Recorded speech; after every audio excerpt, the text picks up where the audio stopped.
घने बादलों से ढके उस छोटे से गांव में, जहां हर कोई अपने अपने जीवन में व्यस्त था, एक अनाथ लड़का देव अपनी तकदीर से जूझ रहा था।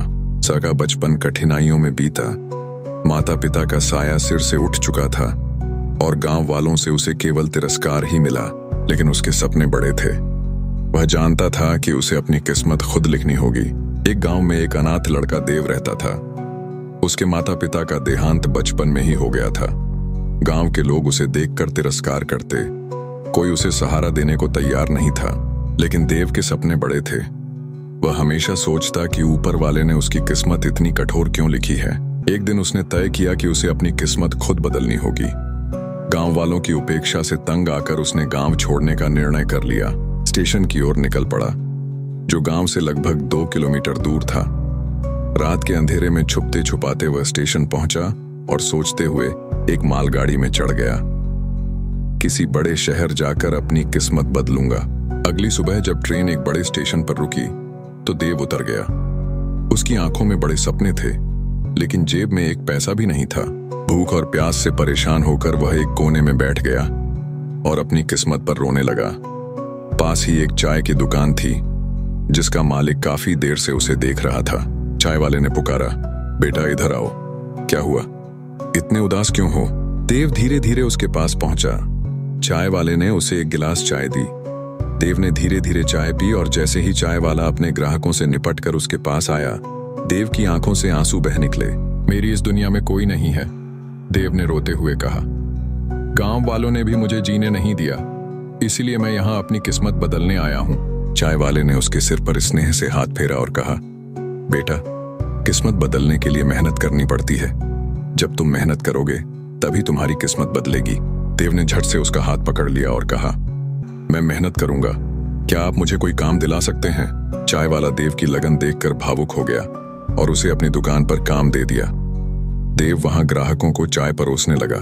कुछ महीनों बाद एक दिन स्टेशन पर एक बड़ी ट्रेन आकर रुकी।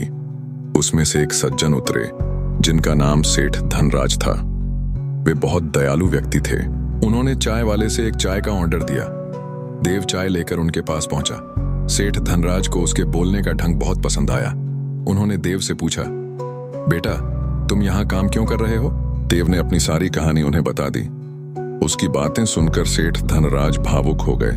उन्होंने कहा, बेटा, अगर तुम अपनी मेहनत से अपनी किस्मत बदलना चाहते हो तो मैं तुम्हारी मदद कर सकता हूँ। क्या तुम मेरे साथ चलोगे? देव ने हाँ कर दी और सेठ जी के साथ उनके घर चला गया। सेठ जी ने उसे कहा, बेटा, अब तुम्हें जो भी करना है बता दो। सेठ जी ने उसे कहा, बेटा, अब तुम्हें जो भी करना है बता दो, हर संभव सहायता करूंगा। देव ने पढ़ाई करने का फैसला किया। वह पूरे मन से पढ़ाई में जुट गया और घर के कामों में भी मदद करता रहा। उसकी मेहनत और लगन देखकर सेठ धनराज बहुत खुश हुए। कुछ वर्षों बाद देव ने 12वीं की परीक्षा टॉप रैंक से पास कर ली और फिर नौकरी की तैयारी करने लगा। उसकी मेहनत रंग लाई और एक दिन सेठ धनराज ने उसे बताया, बेटा, मेरी कंपनी में सुपरवाइजर की एक पोस्ट खाली है, तुम वहां काम कर सकते हो। देव ने पूरी ईमानदारी और लगन से वहां काम करना शुरू किया। वह हर काम को अपना समझकर करता और कंपनी के विकास में योगदान देने लगा। उसकी मेहनत के कारण कंपनी की तरक्की होने लगी। सेठ धनराज का कोई बेटा नहीं था। उन्होंने देव की निष्ठा और समर्पण को देखकर उसे अपने बेटे की तरह अपनाया और अपनी पूरी कंपनी का मालिक बना दिया। आज देव अपनी मेहनत और लगन के बल पर अपनी किस्मत बदल चुका था। वह सेठ धनराज के साथ खुशी खुशी रहने लगा और उन सभी लोगों को गलत साबित कर दिया जिन्होंने कभी उसे तिरस्कार किया था। आज देव अपनी मेहनत और लगन के बल पर अपनी किस्मत बदल चुका था। जिस गांव ने कभी उसे ठुकरा दिया था, वही अब उसकी सफलता की कहानियां सुनाता था।